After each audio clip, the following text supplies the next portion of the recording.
একবার যখন এই পুজো শুরু করেছে তখন পুজো শেষ ওকে করতেই হবে। কিন্তু তাই বলে তুমি এটা আশা করো না কুসুম যে আমি তোমাকে বাড়ির বউ হিসেবে এই পুজোটা করতে এলাও করছি।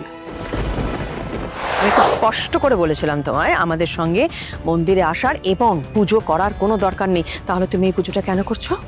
ছোট সাহেবের জন্য করেছি দেবীমা।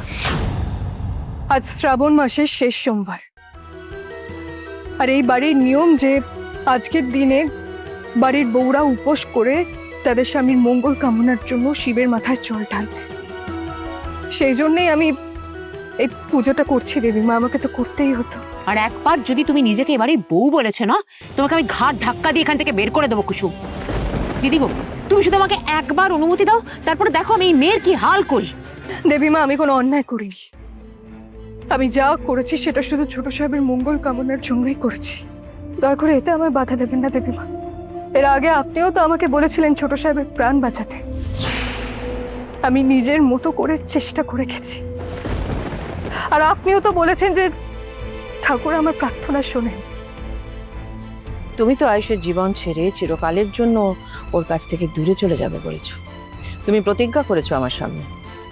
কাজে আজ তুমি ওর জন্য, ওর মঙ্গল কামনা করার জন্য মন্দিরে পুজো দিতে যেতে পারবে না। সেই জন্য দেবীমা, ছোট সাহেবের মঙ্গল কামনার জন্য আমাকে এই বাড়ির বাগানেই পুজোটা করতে দিই। আমি আপনার কথা শুনেছি, আমি মন্দিরে যাব না, কিন্তু এখানে পুজোটা তো আমি করতেই পারবো। বলুন। না, পারবে না। দিদি কিচ্ছু বলছে না, মুখ বন্ধ করে আছে, তার মানে বুঝতে পারছো না দিদির এতে সম্মতি নেই। শোনো কুসুম, এইসব মূর্তি বানিয়ে পুতুল খেলা না বন্ধ করো, নইলে তোমার মূর্তির যা অবস্থা করবে না দেখবে। ছোট ম্যাডাম, না ছোট ম্যাডাম,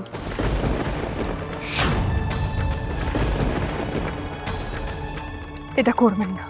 করবো না মানে? তোমার এই মূর্তি তো আজ আমি একবার।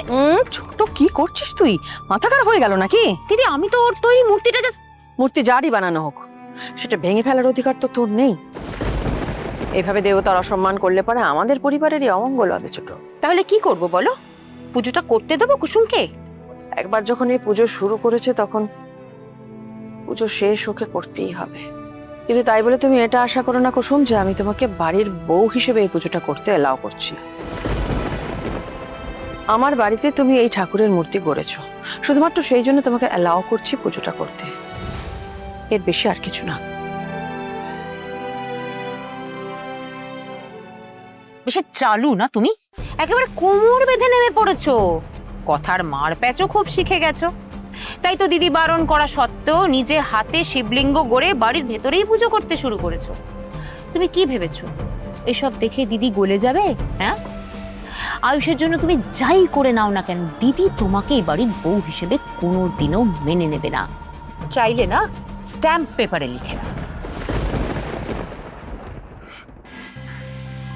ছোট ম্যাডাম, এই বাড়িতে থাকার মেয়াদ আমার ফুরিয়ে এসেছে। খুব তাড়াতাড়ি আমি এই বাড়ি ছেড়ে সারা জীবনের জন্য চলে যাব।